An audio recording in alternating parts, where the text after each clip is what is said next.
Small world. What was it like competing at Stanford and just with the Division I programs and everybody else? But what was that experience like? It's a lot of fun because it's so much energy. It's well over 300 people in the race, and the start is crazy just because it's 300 people funneling for like one little chute. There's a lot of excitement, and you see a lot of big name teams like Stanford, and just big Division I teams, and you get to race against them. You get to see how you place outside of Division II, so that's a lot of fun. It's just a great experience overall for like me as an individual and team. You know, the West Region rankings coming out today, you guys placed 8th. Is that what you guys expected? What's going to take to kind of make the climb? Just in recent history and history in general for Humboldt State, like running, we always end up finishing a lot better than we are earlier in the season. So we're expecting that, and as well as we're just going to keep building from race to race. What have you learned, after Patrick's Point? That was the second event of the season? Mm-hmm.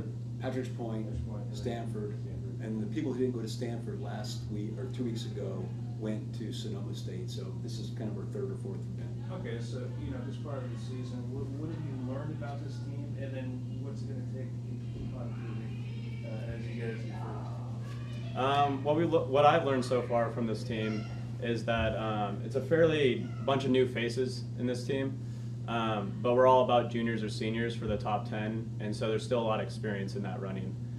So no one's going out there blowing out the doors the first 200 meters or 300 meters of the race. A lot of experience and just respect for the sport. We talked about when you guys go to places that are a lot warmer, but on the coast, the weather's just been, we've had some real warm days. Mm-hmm. Has that helped you guys at all? As far as weather, we have basically perfect weather for training here. But when you're in shape, you can race good when it's 100 degrees or 0 degrees. I'd be in trouble. All right, yeah, go ahead. All right, since you just competed in Stanford, I guess a lot of D1 schools, does that give you a good measuring stick of where you guys are, and hey, we can compete with even the bigger schools than even just the D2? Does that give you kind of more confidence going forward with the success you have? It does, just because you can really place yourself against a sharper contrast, I guess. You can really see your true colors when you race against big teams like that. And going forward, what's going to be your toughest challenge in competing? What meet's going to be the biggest challenge for you going forward? The biggest meet, and what's really been on the back of our mind the whole time training, is regionals, because that's the really important meet. Conference is a good confidence booster before that, but regionals is where it matters, because that's how we qualify for nationals. And where's regionals at this year? I don't remember where regionals is. It's at Billings, Montana. In Montana, so it should be cold that time of year. Yeah, and thin air too, altitude.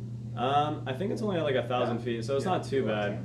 But when you're training 3,000 feet is where you start feeling it. But we should be fine.